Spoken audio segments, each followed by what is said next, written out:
حضرت بایزید بستامی کہتے ہیں کہ میں نے اپنی ماں کے آگے ہاتھ جوڑے، میں نے کہا امی تجھے راضی کروں یا رب کو راضی کروں؟ تو اپنے حق مجھے معاف کر دے، اللہ کو میں راضی کر لیتا ہوں۔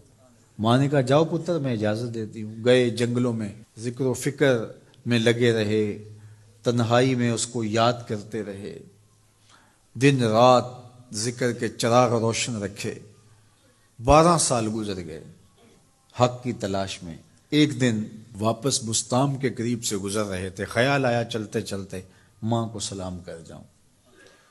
دروازے کو دستک دینے لگے تو اس خیال نے ہاتھ روک لیا کہ ساری زندگی ماں کو سکھ تو دیا کوئی نہیں، اب دکھ بھی کیوں دینے لگے ہو؟ رات کا ایک پہر بیت گیا ہے، سردیوں کی لمبی رات ہے، ماں بستر میں لیٹی ہوگی، تیرے لیے اٹھے گی، دروازہ کھولے گی۔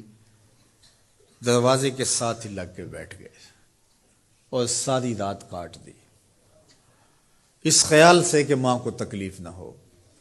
جب سحری کا وقت ہوا تو اندر سے جو نالی آتی تھی اس نالی سے پانی آیا، سمجھ گئے میری ماں تہجد کے لیے اٹھی ہے اور وضو کا پانی ہے، تو فوراً دروازے پہ دستک دی۔ اندر سے آواز آئی بیٹا بایزید میں ابھی آئی۔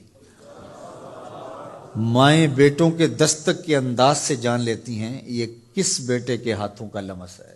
12 سال کے بعد آئے، دستک دی، کہا بیٹا بایزید میں ابھی آئی۔ ماں کی تو نگاہیں ہی دروازے پہ رہتی ہیں۔ اللہ اکبر۔ کہتے ہیں کہ ماں نے دروازہ کھولا، 12 سال جنگلوں کی خاک چھانتے بیت گئی تھی، پراگندہ صورت، بکھرے ہوئے بال، پھٹے ہوئے کپڑے۔ میری ماں کی جب نگاہ میرے پہ پڑی تو اس کی چشمان سے موٹے موٹے آنسو ٹپکنے لگے، اور اس نے ایسے ہاتھ پھیلا کے کہا مالک میرا بیٹا بایزید تیری طلب میں نکلا تھا، تو نے ابھی تک اسے اپنا قرب نہیں دیا۔ حضرت بایزید بستامی کہتے ہیں 12 سال کی ریاستوں سے جو کچھ نہیں ملا تھا ماں کے اٹھے ہوئے ہاتھوں سے مل گیا۔ میں نے کہا مالک میں تجھے کہاں ڈھونڈ رہا ہوں، تو کہاں موجود ہے؟ تو ماں باپ کی رضا اللہ کی رضا کا دروازہ کھولتی ہے۔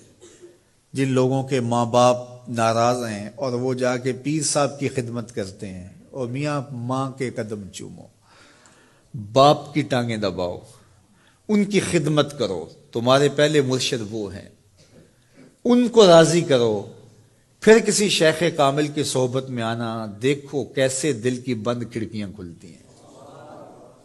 ایک مرشد تو ناراض کر رہا ہے اور دوسرے مرشد سے تمہیں کیا ملے گا؟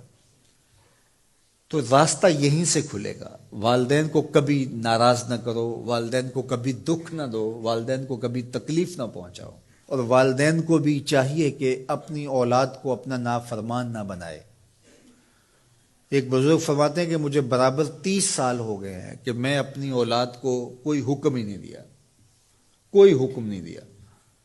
کوئی چیز مجھے چاہیے بھی ہوتی ہے تو میں بصیغہ امر نہیں کہتا، بلکہ ایسے ہی بات کر رہی ہوں۔ پانی چاہیے تو یہ نہیں کہتا بیٹا پانی لے کر آؤ، میں ویسے کہتا ہوں پیاس لگی ہوئی ہے، تو اگر وہ سمجھ جائے اور وہ خود لے آئے تو اچھی بات ہے، لیکن اگر وہ نہ لائے تو میں نے اس کو حکم ہی نہیں دیا، امر ہی نہیں کیا، تو اس امر کی مخالفت ہی لازم نہیں آئے گی۔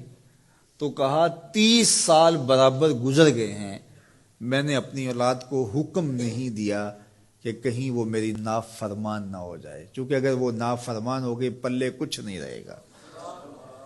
جو اولادیں ماں باپ کی نافرمان ہوتی ہے وہ ہوا میں بھی اڑیں، وہ چرخ پہ بھی جھولیں، وہ زمین پہ گرنے والی ہوتی ہیں، کبھی کامیاب نہیں ہو سکتی وہ اولادیں جو ماں باپ کی گستاخ، بے ادب اور نافرمان ہوتی ہیں۔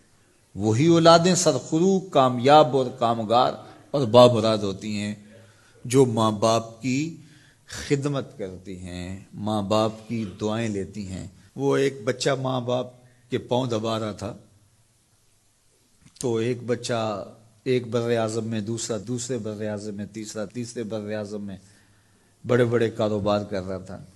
تو کوئی اس کا دوست ملنے آیا، اس نے کہا کہ اس نکمے کو بھی کہیں بھیج دو، فلاں جو ہے وہ یورپ میں ہے، فلاں امریکہ میں ہے، وہاں اتنی بڑی کمپنی اس نے کھولی ہوئی ہے، اس نکمے کو یہاں بٹھایا، اس کو بھیج دو، یہ تو نکمہ کسی کام کا نہیں۔ کہا یہ نکمہ ہی تو میرے کام آ رہا ہے، کہ نکمہ ہی تو میرے کام آ رہا ہے۔